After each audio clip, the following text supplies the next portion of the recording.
We welcome everyone to today's hearing on artificial intelligence and criminal exploitation. I now recognize the gentlewoman from Florida, Ms. Lee, to lead us in the Pledge of Allegiance.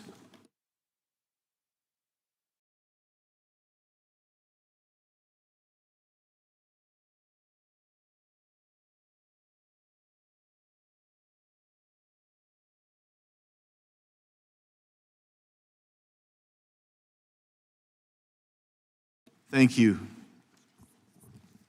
I now recognize myself for an opening statement. I appreciate everyone being here today, our witnesses and those in the audience. This is an important hearing which focuses on artificial intelligence and how it is being exploited by criminals. The conceptual roots of AI can be traced to British mathematician Alan Turing, who in the 1930s theorized about machine being capable of performing any computable task.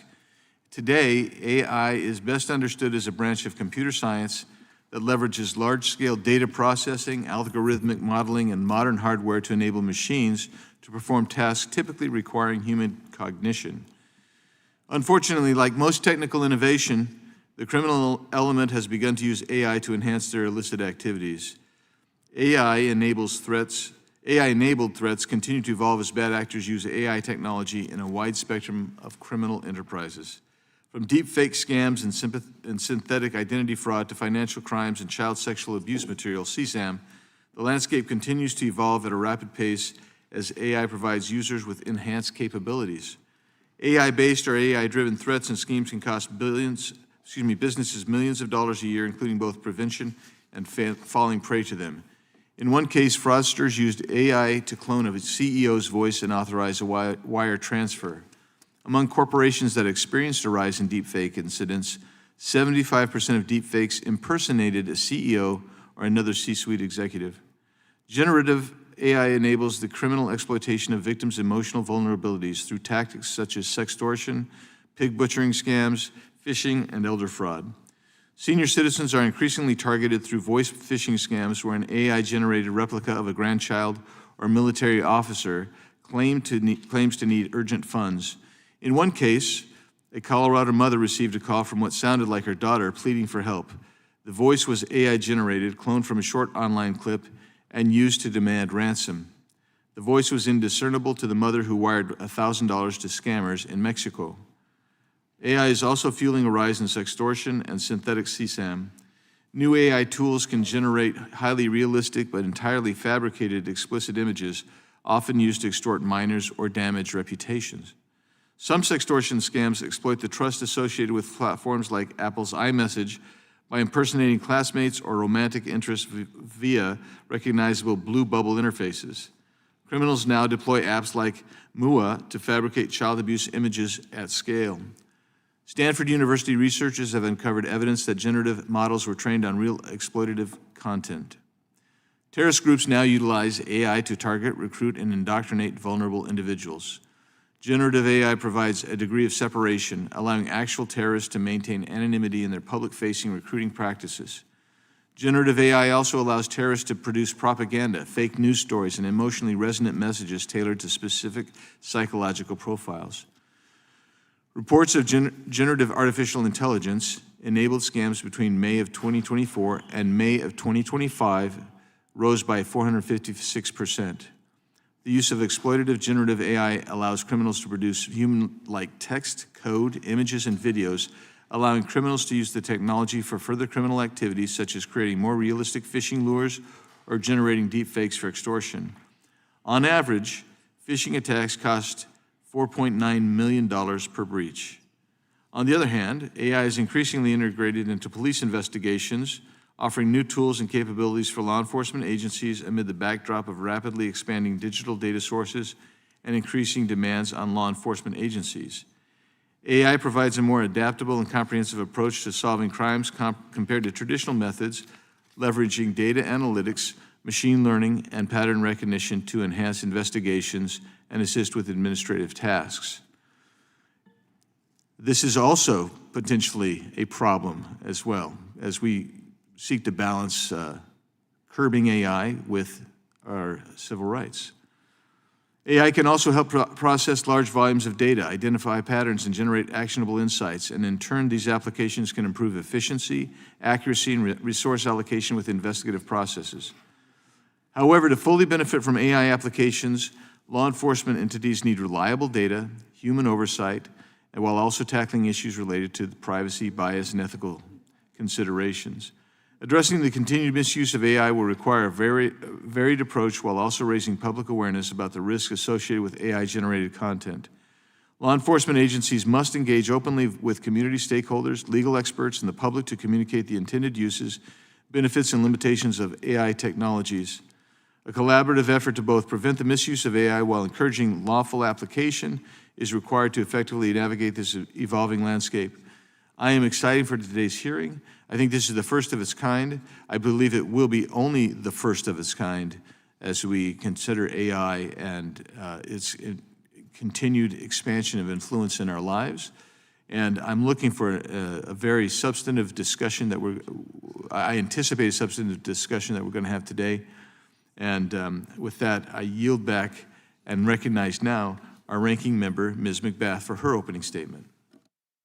Well, thank you so much, Mr. Chairman, and thank you to our witnesses today. Thank you so much for taking moments out of your day to come before us. Thank you for convening this hearing to discuss AI-enabled crime, efforts to detect and combat such crime, and how law enforcement deploys AI tools. Like so many new technologies, AI is not inherently good or bad. AI-enabled tools can find patterns, sort through vast amounts of information, and may even help law enforcement solve their crimes. But in the wrong hands, the same tools can be used to commit financial fraud, breach national security systems, and to harm our children. When used by law enforcement, this technology has the potential to empower our investigators while also carrying the risk of serious errors with life-changing consequences.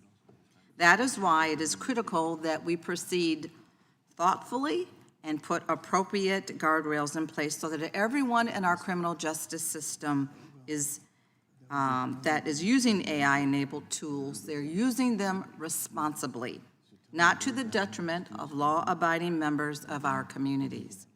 We've already seen what can go wrong when those safeguards are missing. A woman and her family experienced the dangers of using AI-enabled facial recognition technology. Detroit police used a facial recognition tool in an attempt to identify a carjacking suspect using an image from a surveillance camera. The tool matched the surveillance image with a picture of Portia Woodruff, a nursing school student. One morning, as Miss Woodruff was getting her two children ready for school, police knocked on her door, and they told her that she was under arrest for carjacking. She knew right away there must be some kind of mistake, and she gestured at her body as she spoke to law enforcement to point out the obvious, she hoped, to law enforcement, that she was 8 months pregnant. Though the police had not been looking for a visibly pregnant woman, they still handcuffed Ms. Woodruff, took her away from her crying children, held her for 11 hours, searched her phone, and they charged her. After her release, she went straight to the hospital and was treated for dehydration. The charges were dismissed a month later. This case is especially troubling because facial recognition tools have been shown to perform worse on Black individuals, increasing the risk of misidentification and contributing to over-criminalization. AI is only as good as the data it is trained on. And when that data is biased, it exacerbates racial disparities, long embedded in our criminal justice system. An inaccurate tool is dangerous for every single one of us. Not one of us is immune to these mistakes. Thankfully, and in due part to cases like this one, The City of Detroit has adopted new rules to direct the use of facial recognition technology within its police department. And they're simply not alone. Many cities and states have put sensible guardrails in place to limit potentially harmful uses of AI.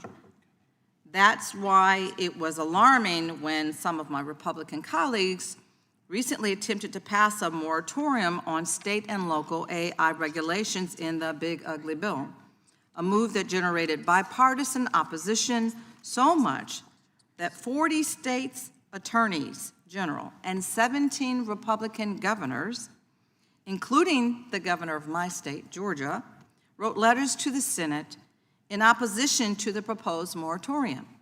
The governors warned that, and I'm quoting them, people will be at risk until basic rules ensuring safety and fairness can go into effect, end quote. As you'll see behind me, Sarah Huckabee Sanders, the Republican governor of Arkansas and former press secretary to President Trump, took to Twitter to quote, "I stand with a majority of GOP governors against stripping states of the right to protect our people from the worst abuses of AI. The U.S. must win the fight against China on AI and everything else. But we won't if we sacrifice the health, safety, and prosperity of our people," end quote. While this most recent proposal was ultimately stripped from the bill by a 99-1 vote of the Senate, the Republican chair of the House Energy and Commerce Committee has already vowed to continue to pursue a moratorium, even while acknowledging that federal regulations on AI are still light years away. I stand with those seeking to protect the health and the safety and civil rights of our communities from the abuses of AI, and I hope that we can come together and follow the lead of the states to explore what those guardrails should look like and put them in place. I look forward to learning more from our experts here today. Hearing from you is going to be extremely critical for us on this very important issue. But before I yield, Mr. Chairman, I ask unanimous consent to enter into the record two letters. The first, a letter from 17 Republican governors in opposition to a moratorium on state and local regulation on AI, and the second, a letter from 40 state attorneys general, both Republican and Democrats, in opposition to a moratorium on state and local regulation of AI. Without objection. I yield. The gentlelady yields. Without objection, all of the opening statements will be included in the record. We'll now introduce today's witnesses, and we're very grateful for our witnesses. Dr. Andrew Bown, okay.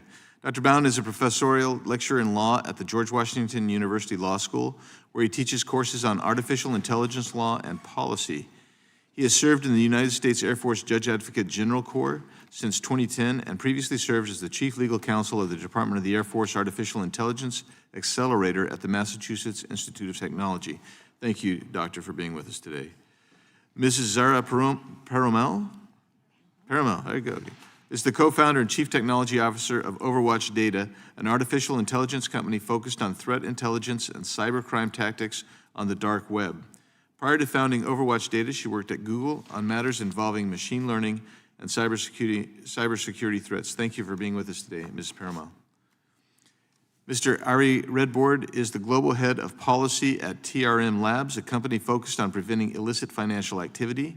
He previously served as senior advisor to the Deputy Secretary and Undersecretary for Terrorism and Financial Intelligence at the U.S. Treasury. Prior to Treasury, he was an assistant U.S. attorney where he focused on terrorism, espionage, financial, child exploitation, and human trafficking cases. Thank you, Mr. Redboard, for being with us today.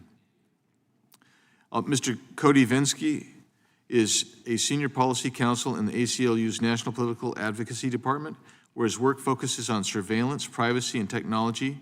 Specifically, he works on matters related to artificial intelligence, privacy, children's privacy, and civic uses of data. Thanks, Mr. Vinsky, for being with us today.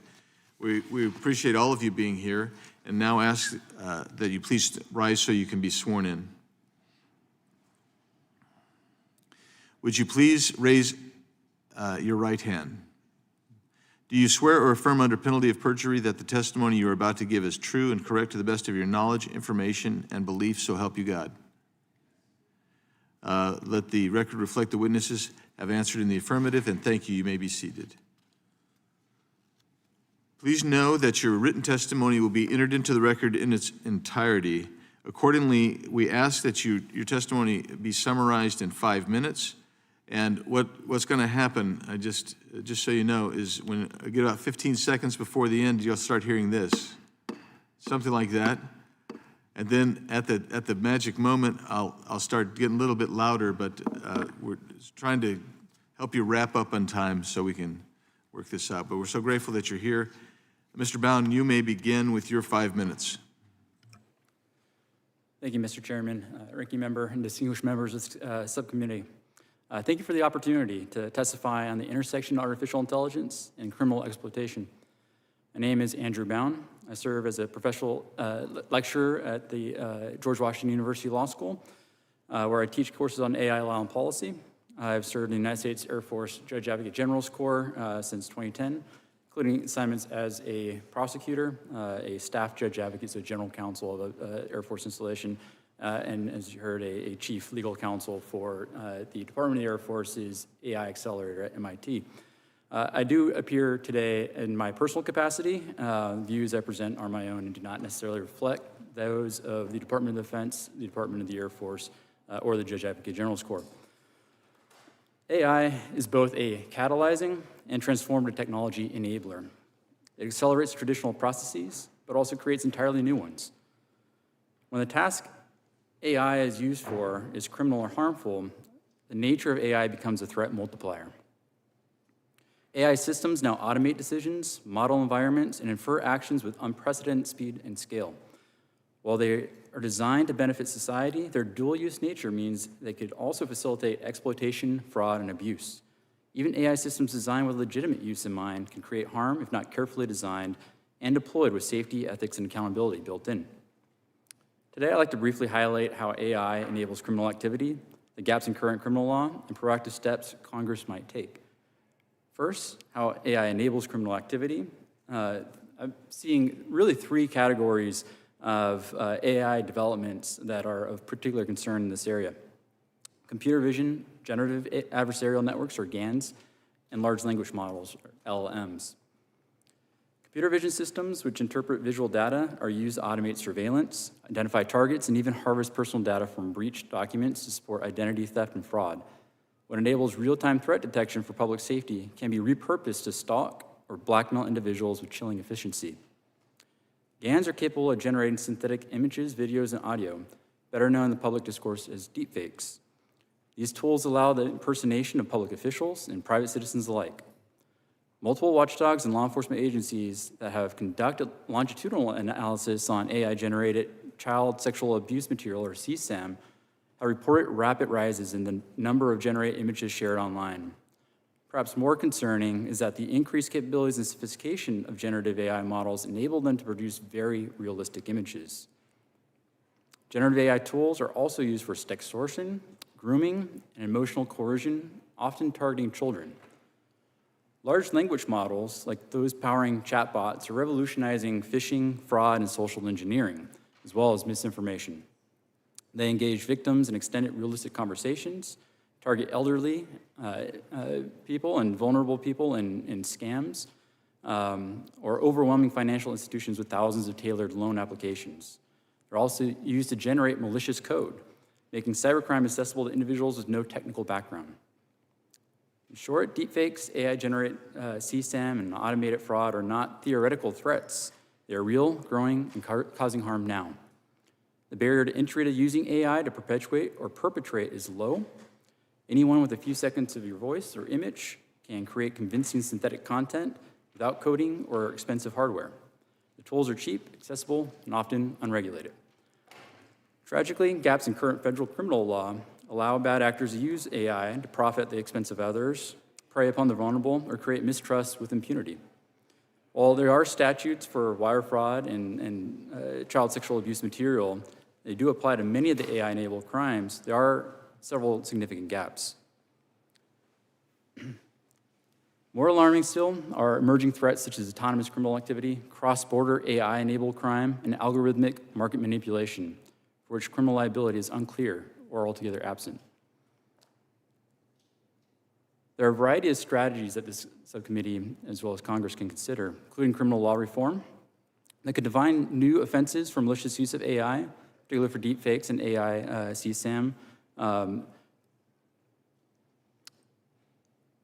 It could also provide sentencing enhancements for crimes aggravated by the use of AI tools when those tools augment the scale or impact of the harm, or make it more resource intensive to investigate and prosecute.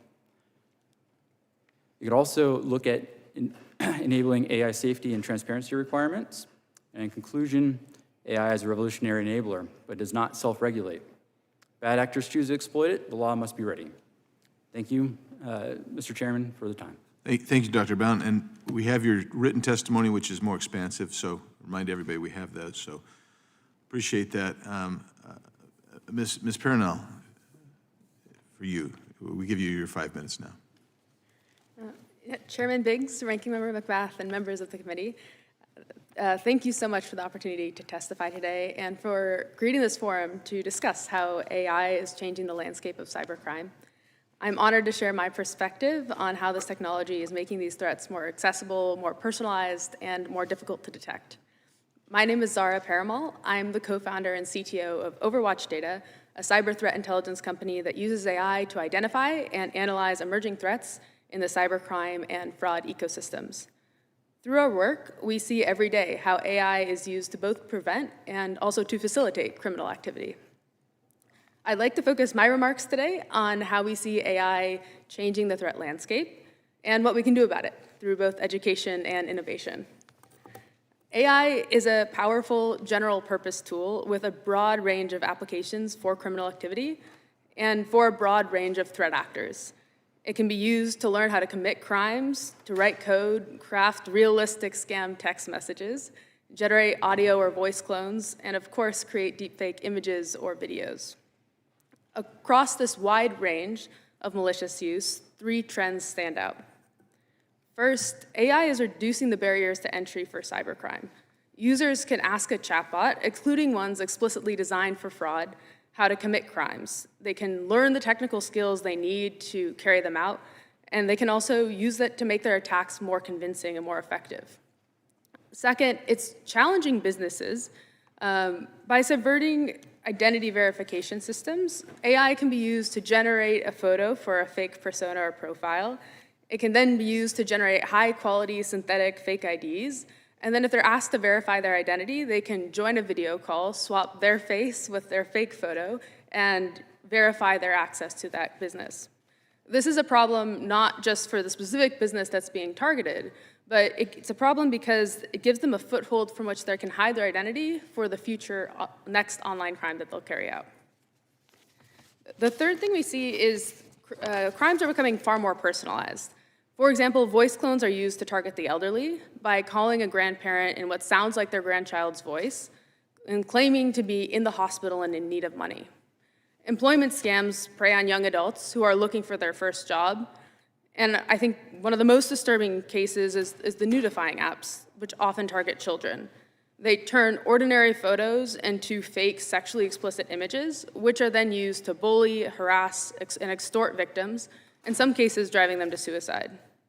This abuse is carried out to children, both by their classmates and by remote criminals.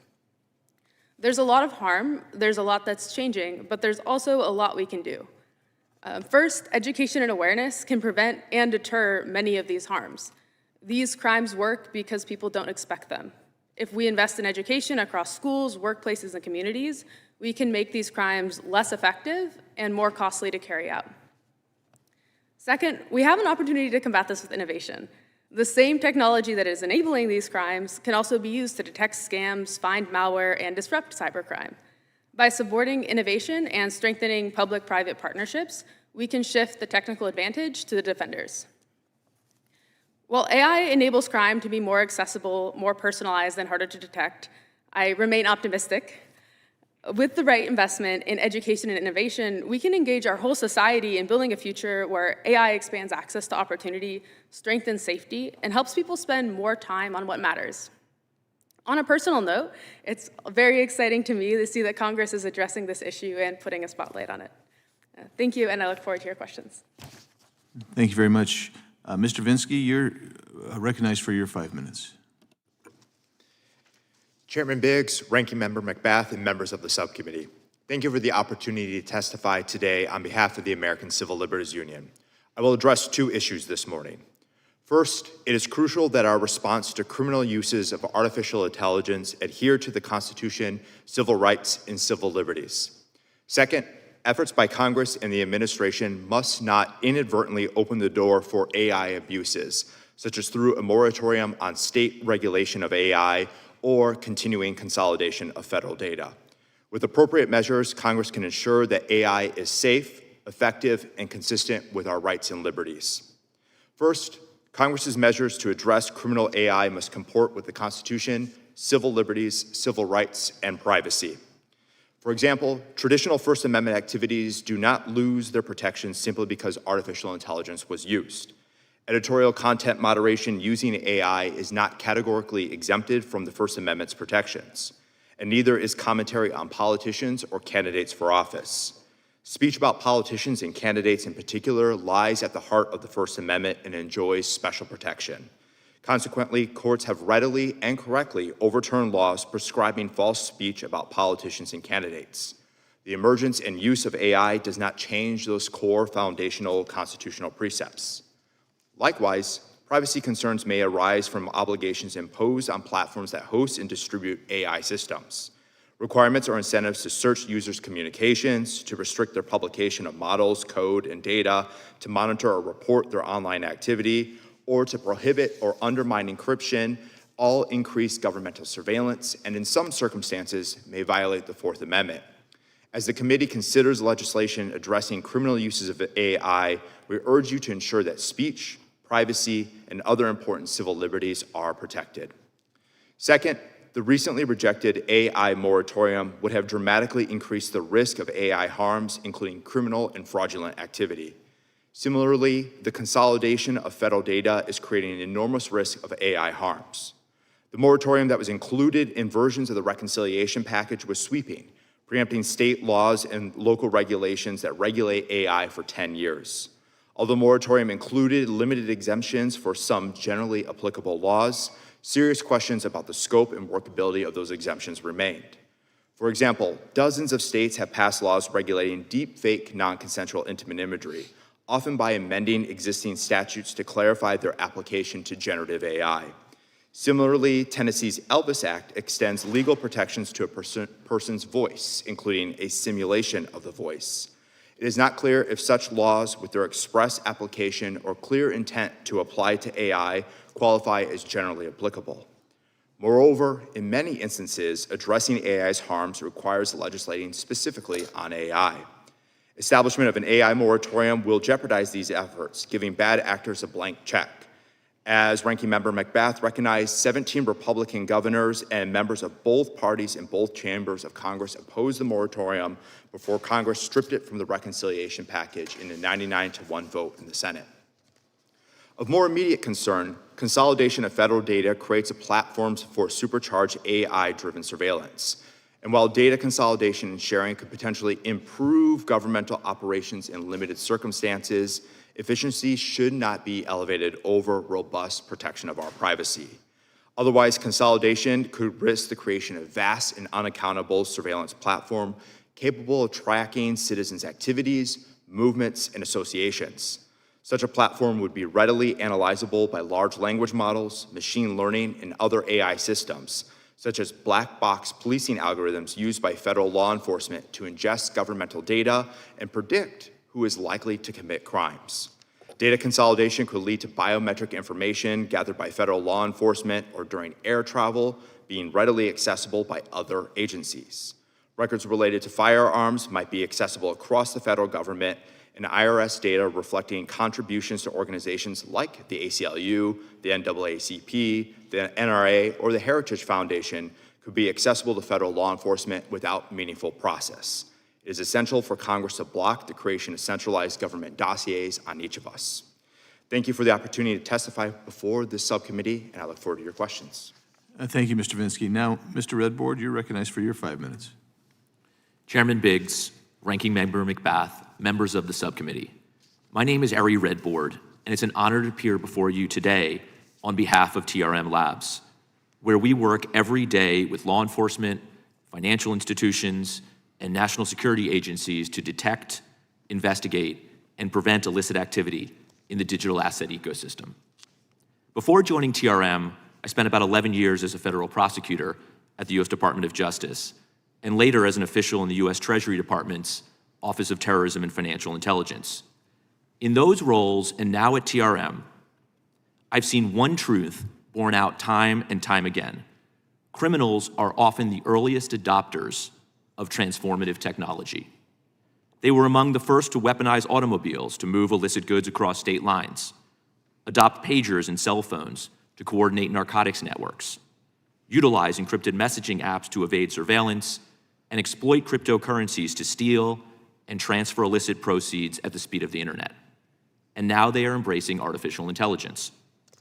We are rapidly approaching a world in which the bottleneck for crime is no longer human coordination, but computational power. When the marginal cost of launching a scam, phishing campaign, or extortion attempt approaches zero, the volume of attacks and their complexity will increase exponentially. We're not just seeing more of the same. We're seeing new types of threats that weren't possible before AI. Novel fraud typologies, hyper-personalized scams, deepfake extortion, autonomous laundering. The entire criminal ecosystem is shifting. That is why today's hearing matters.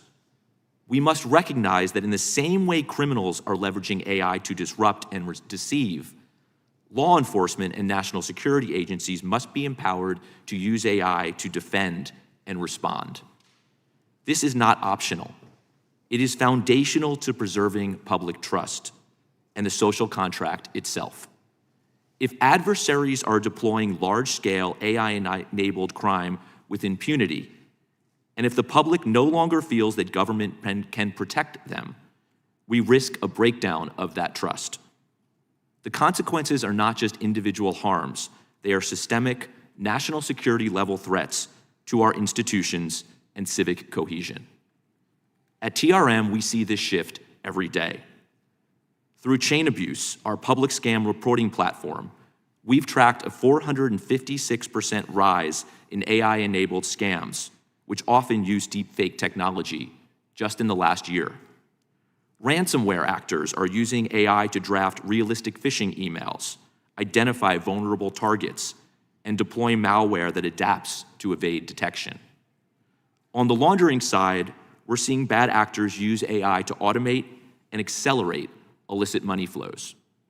We're also seeing fully autonomous fraud agents scraping personal data, launching scam campaigns, and even coordinating laundering operations. And most disturbing, we're seeing AI used to generate synthetic child sexual abuse material, fake but deeply harmful content traded online and weaponized in sextortion schemes. The solution to the criminal abuse of AI is not to ban or stifle the technology. It is to use it, and use it wisely. We must stay a step ahead of illicit actors by leveraging the same innovations they use for bad, for good. At TRM, we integrate AI at every layer of our platform to combat crime, using machine learning models and behavioral analytics to flag complex obfuscation techniques, trace illicit cryptocurrency transactions in real time, and identify emerging criminal typologies. We are developing and deploying AI-powered defense agents at scale to map illicit networks, triage threats, and surface early warning signs. These operational tools are already being used in the field to help global law enforcement agencies move faster, trace complex laundering schemes, and target the highest risk activity, often stopping criminal networks in their tracks before they can cause further harm. The future of crime will be defined by AI. but so will the future of enforcement. With the right investment, collaboration, and technology, we can meet this moment. Thank you again for the opportunity to testify, and I look forward to your questions. Thanks so much. I appreciate all of you and your testimony, and very, very interesting. I hope we can get to some deep substance on it today. I now recognize the gentleman from North Carolina, Mr. Knott, for 5 minutes. Thank you, Mr. Chairman. To the witnesses, thank you for coming to testify today. This is sort of a novel topic, but as each of you have stated clearly, this is a very important topic, and development around the blockchain technology, AI technology, it's something that is sort of it's only going to become more prevalent and more dominant in just about every area of our life. And that's true here in America, that's true overseas. I think it's going to be one of those paramount moments that it's going to be sort of formative. Where were you before? Where were you after? And to that end, as a former prosecutor myself, when I was prosecuting, I came on at the very end of the AI-free crime. And I started to see how blockchain and cryptocurrencies and artificial intelligence was infiltrating every area of the criminal world. And to that end, Mr. Redboard, as the use of AI and blockchain technology does become more common and it does become more integrated in every avenue, there's obviously access from domestic actors that are criminal and international actors. There's really no border that's recognized. How does that impact the criminal infrastructure, as it were, when you look at domestic versus international crime in that relationship? Thank you so much for the question. Yes, I feel like you would uniquely understand this as a former AUSA as well. You know, look, we both prosecuted cases in a world where there were, networks of shell companies and hawalas and high-value art and real estate used to launder funds. But today, as criminal actors are looking to blockchains and cryptocurrencies, we can trace every transaction on an open public ledger, right? There's no more bulk cash smuggling. There's TRM to track and trace the flow of funds. So I think what we see right now is this really interesting convergence between AI crime, as we're going to discuss today, and crypto. And really, primarily, crypto is often the means of value transfer in these different crimes, right? You see these deep fake scams where they are scams trying to get cryptocurrency from investors or users. They are ransomware actors who are supercharging attacks where cryptocurrency is the payment. The significant difference now as we're investigating crimes as prosecutors and law enforcement is that we can trace and track every one of those payments on open public ledgers, which allow us to do financial crime investigation really better than we've ever done it before. Is there the ability, as you see it, to pinpoint with specificity criminal activity and, I would say more importantly, going back to the trust that we need in law enforcement, pinpointing criminal actors, because it's such a foggy space to many people? Can you pinpoint the actual criminal as opposed to just criminal activity? It's a great question, and absolutely in many circumstances. What we're doing essentially at TRM is we're taking that raw blockchain data, right, those alphanumeric addresses, those crypto wallets, and we're associating them with real-world entities. Oftentimes it's terrorist financiers, ransomware actors, sanctions, for example, and that allows law enforcement to then take that data and track and trace the flow of funds to build out networks. Cartels are a great example of that today. I'm sorry. Is there a risk that cartels, terrorist states could use legitimate constructs on the blockchain that are developed here in the United States for their own benefit, therefore taking advantage of a legitimate structure or a legitimate software that's developed here? Absolutely. And I think the real challenge for regulators and policymakers is how to ensure that lawful users have access to those types of tools and yet stop bad actors from using them. And to me, the answer is, and the U.S. Treasury Department over the last few years has done a pretty good job on this, target the bad actors, the North Korean cyber criminals, the ransomware actors, the scammers, as opposed to necessarily the lawful services that they're using.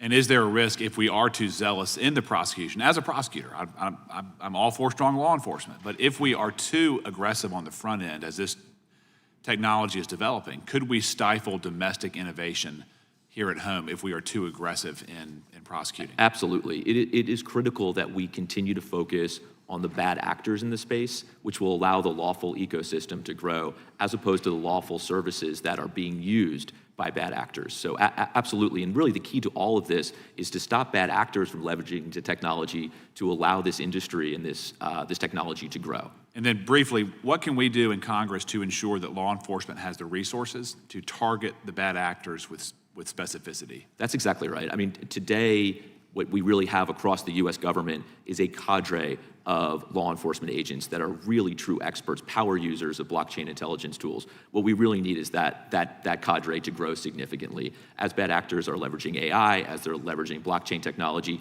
every federal agent should have access to tools and the training necessary to sort of meet this new moment from a technology perspective. Sir, thank you. Thank you. Other members, I ran out of time. Mr. Chairman, I yield back. Thank you, and without objection, I propose that we have a second round of questions. Seeing none, we will proceed in that fashion. And now I recognize Ranking Member Ms. McBath. Thank you, Mr. Chair. And I just have to say that, you know, and just in listening to each and every one of the witnesses, I mean, I'm just really amazed at the depth of the use, criminal usage of AI. Really, thank you so much for what you bring to the table today. But I do kind of want to talk a little bit about facial recognition. The Detroit Police Department reportedly conducted 129 facial recognition searches in 2020, and all on African-American people. And the following year, 95.6% of the searches targeted Black people. Mr. Vinsky, how does the use of AI-enabled facial recognition comply with the Fourth Amendment's equal protection principles? It raises serious concerns, and as far as I know, there's not been a clear holding that equal protection principles are violated by the use of facial recognition technology, but it certainly raises those concerns because of the disproportionate impact we've seen that technology have on protected classes, particularly, as you said, Black people, and in particular, Black men. And we've also engaged in civil rights litigation to defend individuals who have been wrongly identified by facial recognition technology. To a large extent, this is a matter of process, ensuring that police departments have appropriate processes in place so that there isn't reliance solely on a identification made by a facial recognition technology to bring in a suspect, that there isn't bias in lineups and things of that nature. But because of the certain threats that we've seen here and the ways that the technology can struggle in real world conditions, we have long stood by that there needs to be a moratorium for law enforcement uses of federal recognition technology. Thank you for that. And it's just so interesting you should say that, because even on my phone, I have facial recognition, and sometimes it says, I don't recognize you. And I'm like, well, you know who I am. But of course, there's still problems with AI, and the technology still needs to be advanced. Mr. Vinsky, I'm going to ask you another question. What warrant requirements and limitations should be applied for facial recognition tools when they're used by law enforcement? Well, as I said, our overall stance is that law enforcement should not be deploying the technology at all because of the underlying foundational issues of how it can struggle with a variety of protected classes in correctly identifying people, especially in real world conditions where lighting may not be ideal, where the surveillance footage may be grainy, and that can result in someone who is 8 months pregnant being apprehended for a crime where there clearly was not a pregnant person involved. The use of facial recognition technology may not necessarily implicate the Fourth Amendment, but as I said, it raises very serious concerns about perpetual surveillance, the ability of the federal government to identify individuals in public spaces going about their daily lives without any recourse, without any judicial oversight, and that is ultimately a policy question for legislators, city councils, and Congress to step up and regulate. Thank you for that. And Dr. Bound, in your experience, have you found that AI-enabled tools used by law enforcement are tested and evaluated before they are deployed to ensure that they are safe and effective? So in my experience in law enforcement as a prosecutor, recently as a supervising prosecutor, the tools that are being used are certainly going to depend on the jurisdiction that's using them. And so states, counties, certainly federal government, from my experience in the Department of the Air Force, law enforcement organizations that are starting to use these tools are relatively new users. In the Air Force, any AI tool is supposed to go through rigorous test and evaluation standards to ensure that it results in a certain quantified reliability, and that's very challenging to do with some of these tools, particularly when you're talking about edge cases like African American men, when they are not found frequently in data sets. And so those questions are being asked. I don't see, in my experience, the type of rigorous standards being established across the board by regulators. And so until that happens, law enforcement is going to try to keep up, and it's tempting to do that, but there's likely to be some gaps there. Thank you. Thank you. Gentlelady yields. Now recognize the gentlelady from Florida, Ms. Lee, for 5 minutes. Thank you, Mr. Chairman, and welcome to our witnesses today. As a member of the House's bipartisan task force on artificial intelligence, I had the opportunity to work with members on both sides of the aisle to discuss a national approach to artificial intelligence that would encourage innovation, strengthen our global leadership, and also confront serious threats, including those like you all have been discussing here today that involve criminal misuse of this technology. Today's hearing, among other things, highlights one of the most urgent of those threats, which is the exploitation of children through AI. From synthetic child abuse materials to predatory chatbots to real-time location spoofing, we're seeing criminals use AI to expand both the scale and sophistication of their crimes. But AI can also, we know, be part of the solution. In cases like Operation Renewed Hope, AI helped federal agents identify and rescue minor victims who might otherwise have never been found. So one of the things that we're interested in doing is ensuring that law enforcement, child protection nonprofits, and trusted partners in the private sector have access to effective, responsible AI tools and the legal clarity to use them. It's about stopping criminals, saving lives, protecting children, and ensuring that we're doing our part to help technology be a force for good. So on that subject, Ms. Paramount, I'd like to follow up with you, and I'd like to know, what would you recommend Congress prioritize to better equip law enforcement with the tools they need to stay ahead of AI-enabled threats?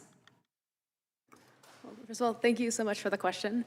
I think a few things come to mind. One is strengthening public and private partnerships. I think the more that we have the opportunity to share information across industry and government, what the threats we're seeing is incredibly helpful.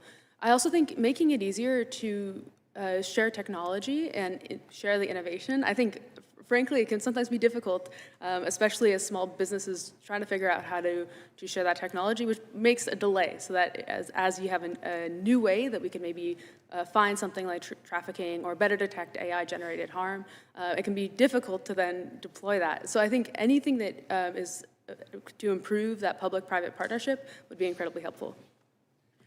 And are there specific legislative or funding priorities that you or your clients have identified that you think would be impactful? Yeah, I think so. A few things that are kind of we see with our clients.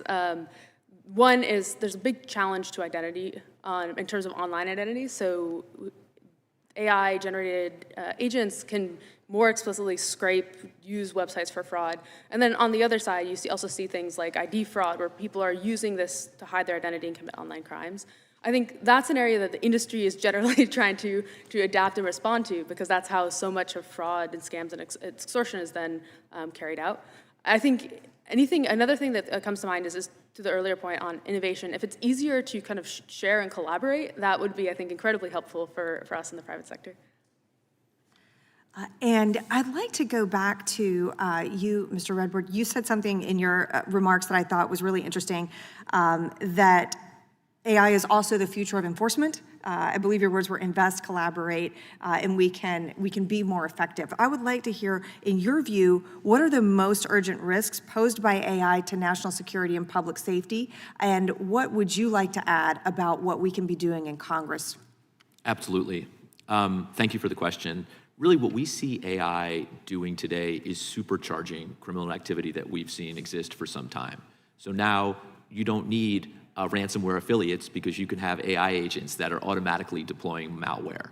We're seeing cyber attacks, at scale by North Korea and other types of cyber actors. And then we're seeing the laundering of the funds that are stolen move faster than ever before.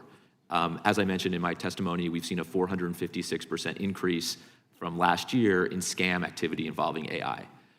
We have to move as fast as the criminals. So when we think about these issues at TRM, it's can we move faster? How can we use AI the same way they're moving funds to track and trace those funds in order to ultimately seize them back? So when you ask, it's the tools and the training to ensure that every single law enforcement and national security professional have access to the same tools that many cyber criminals are using today, and obviously the funding necessary to support that, as well as the training. Thank you, Mr. Chairman. I yield back. Gentlelady yields back. I recognize myself for 5 minutes, and I appreciate the testimony that we've had. I have a different line of questions for the next round, but things you've said in your testimony and what I've heard in the first round makes me want to ask some specific areas. You don't have a lot of time to respond, so I'm going to ask, and because I want a quick response from every one of you. So one of you mentioned the Elvis Act in Tennessee, which prohibits the simulation of Elvis's voice. Basically, that's how that generated. What about any other person? So I'm thinking, what if if there's a deep fake of any other public figure, and you have that person say something that's pernicious, something that's bad, something that's politically inflammatory, whatever? What do we have laws in place that would prohibit that, or is it just wild, wild west? We'll start with you, Mr. Redboard.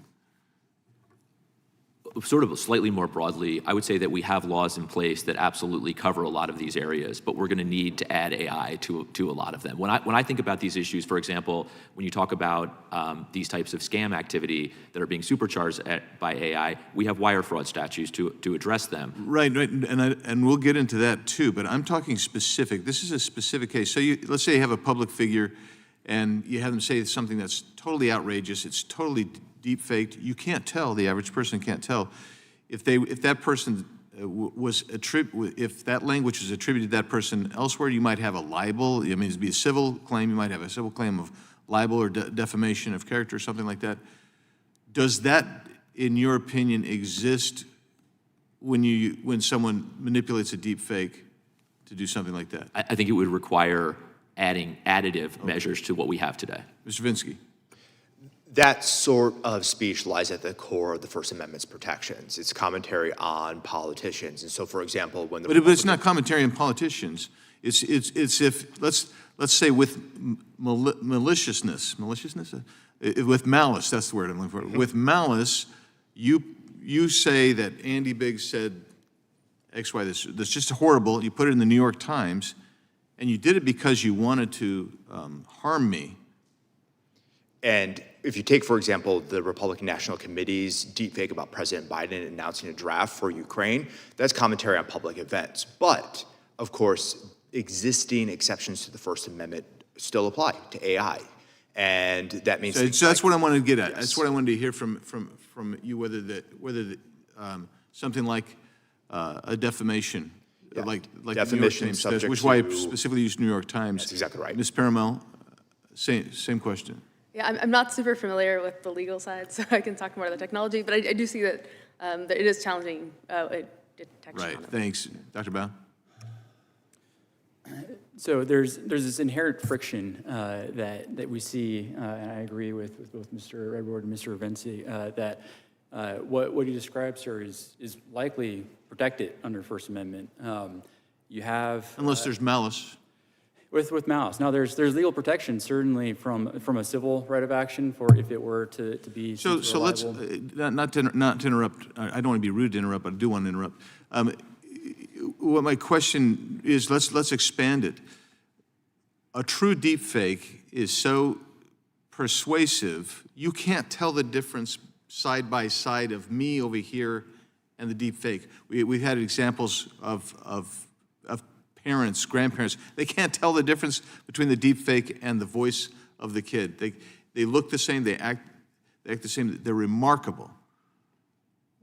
How do I have protection, for instance, from someone doing that? I mean, and this is going to lead into the CSAM, which I was hoping I would have enough time to get to that, because it's the same type of deal where you see CSAM, which is so persuasive and sick and disgusting, that's all AI generated. But can you, and we know this, I mean, you mentioned the one of the Ukraine thing. What remedy does someone have when they're a victim of this kind of generative AI? Mr. Chairman, if it were to fall under the statute of like wire fraud, so you look at the intent of what's behind it, those are protections there. If it's to create misinformation, you certainly articulated the challenge and the potential harm that may not be outside of the law. And so there are gaps in protection when you're facing particularly harmful activity using deepfakes. Yeah, thank you. We'll be talking about that in the future. So that ends the first round of questioning, and now for the second round of questioning, recognize the gentleman from North Carolina, Mr. Knott. Thank you, Mr. Chairman. And I got to say, I'm happy to have a second round so soon. I wish more members would show up because this is important. But selfishly, I'm enjoying the conversation. And all of you have basically indicated what was stated, either directly or indirectly, that computational power and ability will dictate sort of the new criminal landscape. And obviously, AI will supercharge this. The landscape is going to be forever changed. And I want to ask each of you, how far are we from having autonomous criminal behavior? Doctor, start with you. Go in order down the line. It's a fantastic question. So Thank you. My assessment is we're there. We have plenty of autonomously.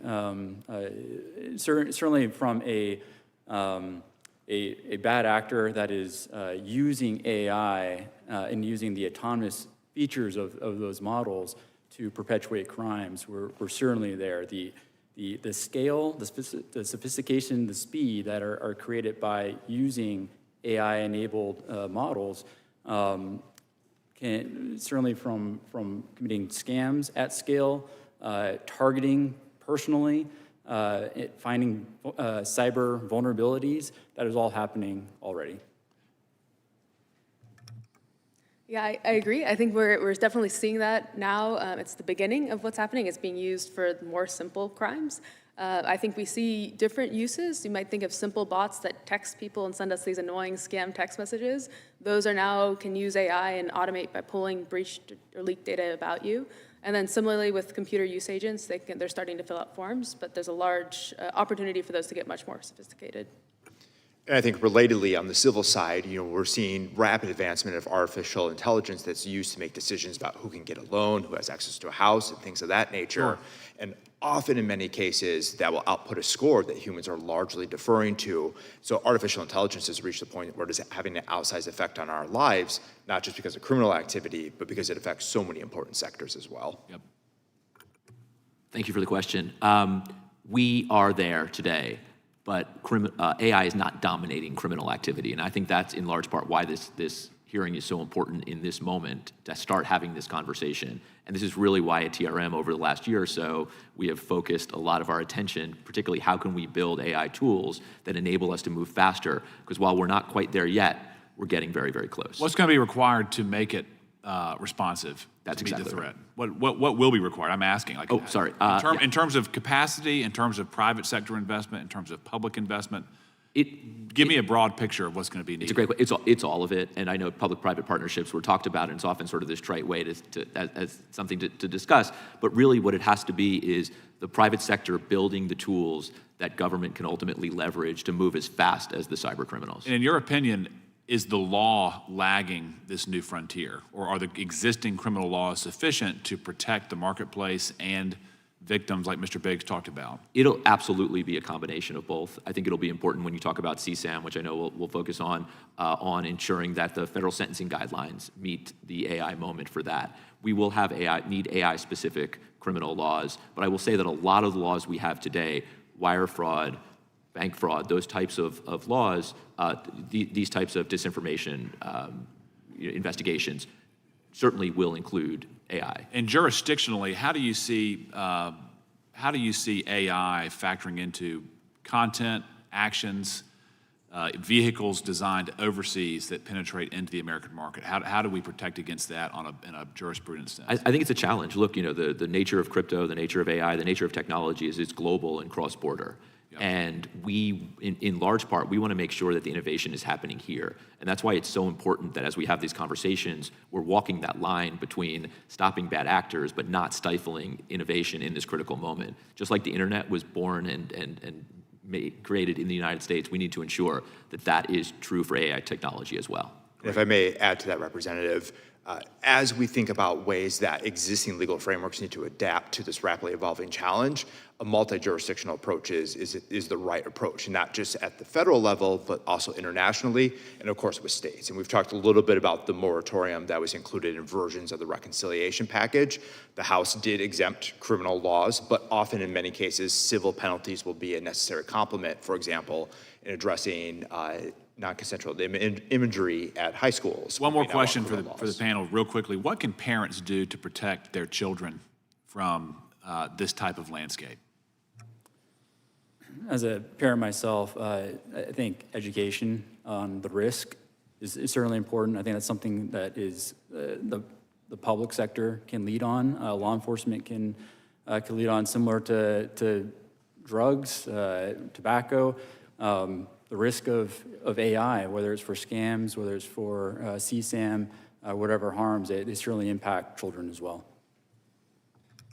I definitely agree. I think, especially for the CSAM harms, giving their children awareness that something like this might happen to you, it might have nothing to do with anything you did, and here's how you can reach out. I think sharing that awareness, because they target the fact that people feel shame when they have no reason to. So I think that would be really helpful. Thank you. As a former teacher, parents are an integral part in helping kids navigate the world, and education and talking with kids about the new risks that are emerging are critical. Thank you. Education is absolutely critical. As a parent of middle school and high school age kids, I appreciate this. One more point that I do think is important here, though, is that we need to ensure that they also know how to leverage it, not that they're just afraid of it. Sure. I think their success in large part in the rest of their life will depend on their ability to leverage and engage with this technology. And I think it's absolutely so critical that on the one hand, we protect them against the harms, but also ensure that they're really able to use it and leverage it. Absolutely. Thank you, Mr. Chairman. I yield back. Thank you. Gentleman yields, and we recognize now the ranking member, Ms. McBath. Thank you, Mr. Chair. And once again, as you can see, we are quite alarmed as to what we're hearing today, so thank you very much. I want to go back upon and touch upon once again what the chairman was just asking, the question that he asked about. And in specific, each of you, if you can just kind of tell us in a nutshell, you're expressing to us that there are gaps. There are gaps in legislation. There are gaps in things that we need to do here in Congress to make sure that there are protections that are enforcing and preventing these kinds of deep fakes and all that we're talking about today. So can you give us an idea? Tell us what kinds of legislation are going to be extremely important for us to put in place to prevent these kinds of gaps that you just expressed to us that there are today. Mr. Baum, Dr. Baum, if you start, please. Ma'am, so one of the gaps may be closed soon. There's opportunity. The HR 1283, which was introduced by this committee, would amend Title 18 of the U.S. Code, Section 2252 Alpha, which is the statute that covers child pornography and CSAM. It the bill is intended to amend that statute to include AI generate CSAM within the definition and coverage under that criminal statute. And so there's the Title 18, the criminal statutes that may need to be amended, both in content on what is covered, what is criminalized, but also potentially in the sentencing guidelines, as Mr. Redboard mentioned. And then there's, as the chairman explained in his questions, there is a gap as well on the civil side that there might not be a cause of action for that non-criminal because even that amendment that's proposed in HR 1283 still has to be constitutional. There's First Amendment protections even on things that would normally be objectionable. Okay, thank you. Mr. Redboard, please. Thank you very much. I provided about 5 suggestions in my written testimony, but I'll just focus on one for purposes of this answer. It is absolutely critical that agencies at every level have access to modern investigative capabilities, including blockchain analytics platforms integrated with AI, media authentication tools, as we've talked about, and AI-enabled investigative tools. Congress should allocate dedicated funding for these tools along with specialized training programs. Thank you. And Mr. Vinsky. I think awareness of where existing law can apply to criminal activity is critical in navigating this space. For example, 2258A has been extended and prosecutions have been brought for simulated CSAM material created regarding a specific identifiable child using AI technology. So I agree with Mr. Redboard that education, providing training, defense, and funding for critical infrastructure for schools and others to educate students and other vulnerable populations about the threats of AI will be key, and also to shore up their own cybersecurity infrastructure. Mr. Vinsky, I want to go back to something that you did touch upon, though. You did touch upon the moratorium on state and local AI, which actually failed. That last attempt did fail, but the Republican chair of the House Energy and Commerce Committee has already vowed to continue to pursue it, even as he acknowledged that federal legislation setting standards on AI is still years away. As we work to develop that legislation, what principles or proposals should we consider? I think one thing I would look to, and Representative Lee already referenced it, was the House AI Task Force final report from the last Congress. That was a thoughtful sort of compendium of the various issues around AI regulation at the federal level. And it recognized that preemption in particular is a sensitive issue, and it doesn't need to be all or nothing. That there is a range of tools that can be used in adjusting what is the appropriate area for preemption, what is the appropriate amount of preemption, in order to ensure that states have significant latitude to address these harms in a timely manner, which of course is beneficial for Congress as this committee looks at what works and what does not. Okay, thank you. And one last question, Dr. Bowen. How can public agencies use the procurement process to ensure that AI systems they want to acquire are safe and effective? So they certainly articulate what the problem is and what the need is to create a demand signal for private industries, for R&D, for academia, to do the research that is needed. And so the procurement system is a fantastic way for federal agencies or state agencies to ensure that the standards are being met, and that the capabilities are there and are being focused on in the development and the research in the public sector or in the private sector and in academia. Thank you. And Mr. Chairman, I have a unanimous consent request to enter into the record statement from Barry Friedman, Faculty Director of the Policing Project at New York University School of Law, dated July 16, 2025. Also enter into the record a statement for record dated July 16, 2025 from Public Citizen regarding the growing threat of criminal exploitation through AI. And then also last but not least, unanimous consent to enter into the record a statement from Keith Kupres-Schmid, Chief Executive Officer of the Copyright Alliance, dated June 13, 2025. Without objection. Thank you. I yield. Thank you. Chair now recognizes the gentleman from California, Mr. Kiley, for his 5 minutes. Thank you, Mr. Chair, for calling this hearing. It's a hugely important topic, and we have often seen this arms race develop between criminals and law enforcement when it comes to the use of technology, where criminals innovate and law enforcement has to innovate in turn, and it's a matter of just trying to sort of keep up. But with AI, it's a totally different ballgame in the sense that the development of new capabilities is happening so quickly, and the nature of those capabilities is often emergent and surprises even the people who train the systems. And the ways in which they are being applied is equally unpredictable. To me, it seems that integrating AI into law enforcement operations, it's not just a tool at this point, it's absolutely essential. But it's a tremendous challenge and requires a lot of expertise. So it seems to me that we need to be thinking very seriously about how we can have coordination and how we can make cutting-edge tools available to law enforcement across the country.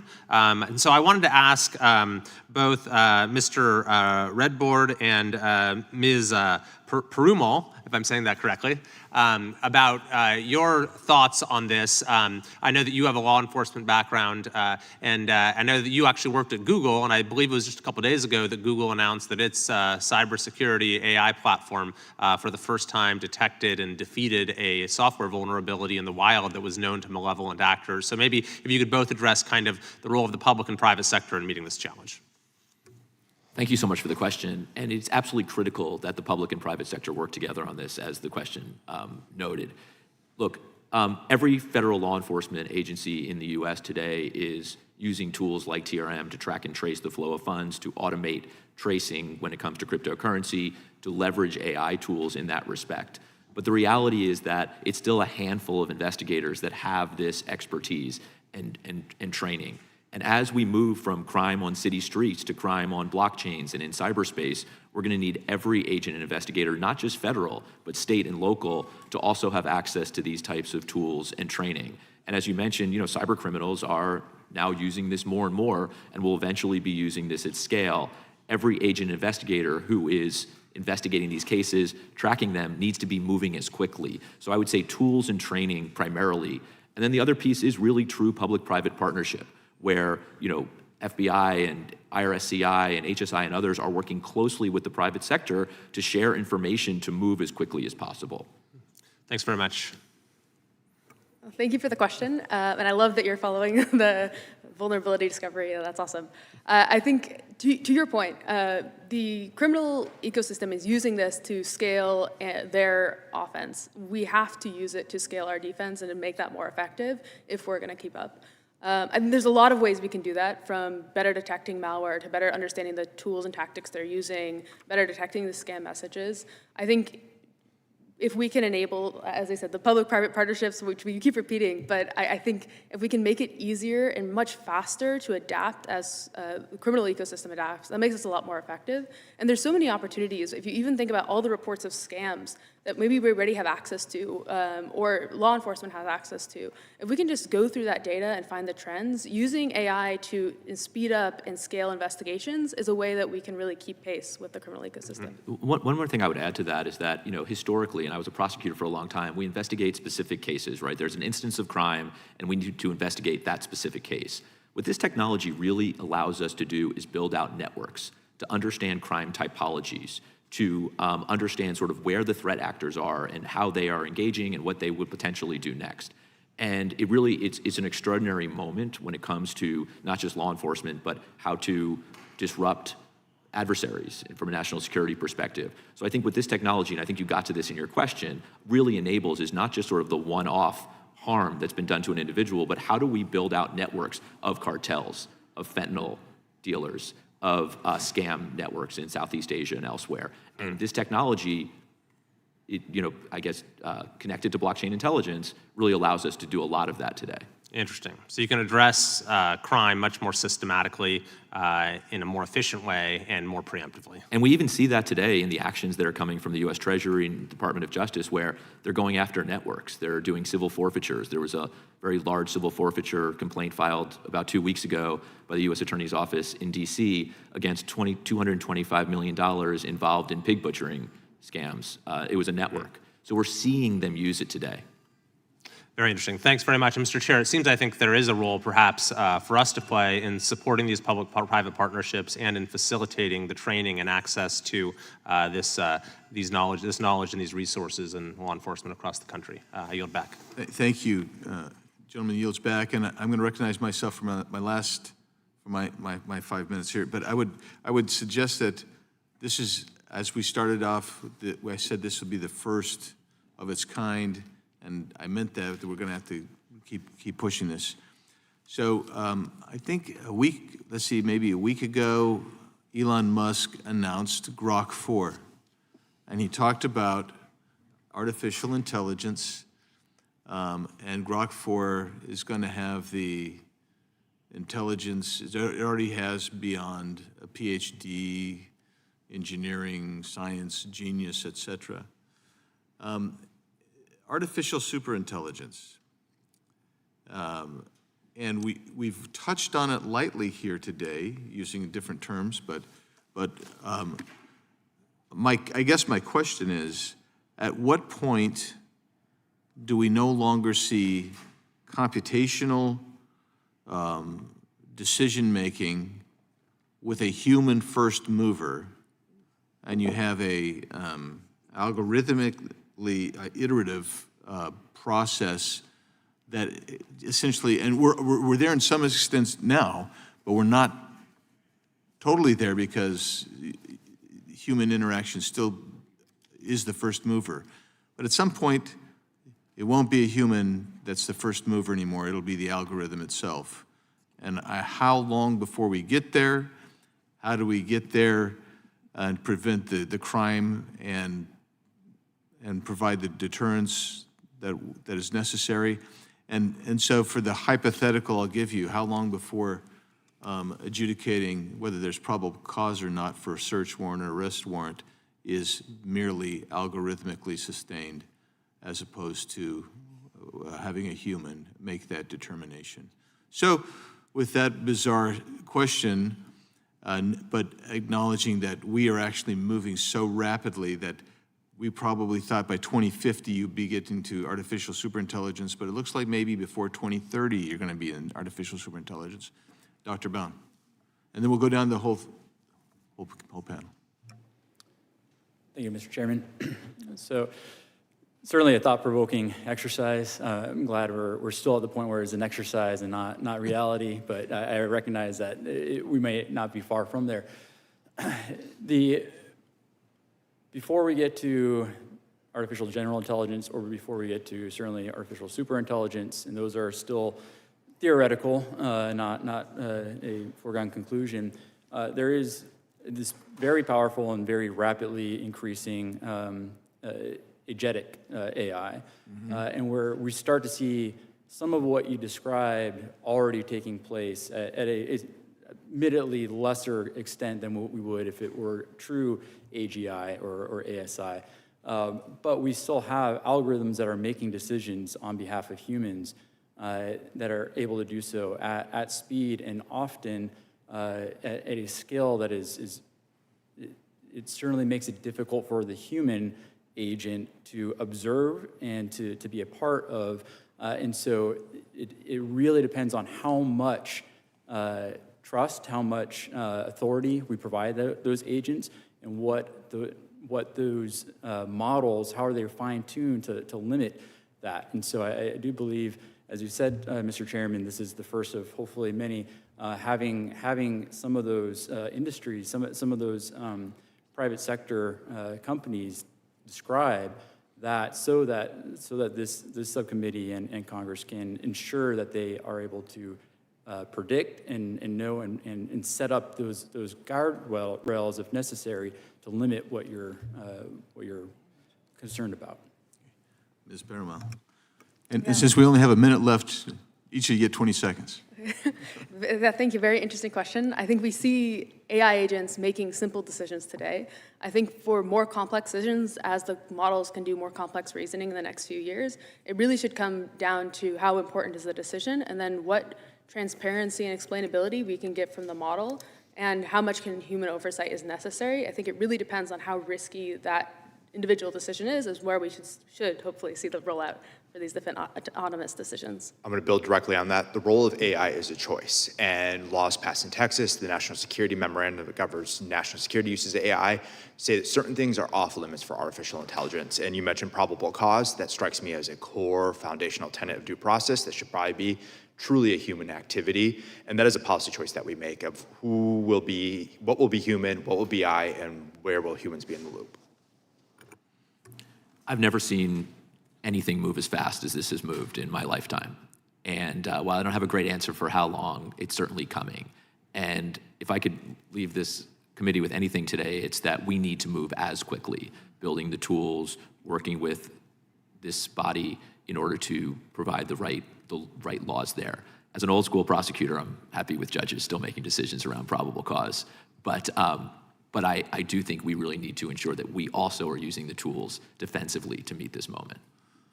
Great. Thank you all for being here. My time has expired. There's so much more to cover with this, and like I say, it's just the first, and hopefully we'll get back together soon and continue this.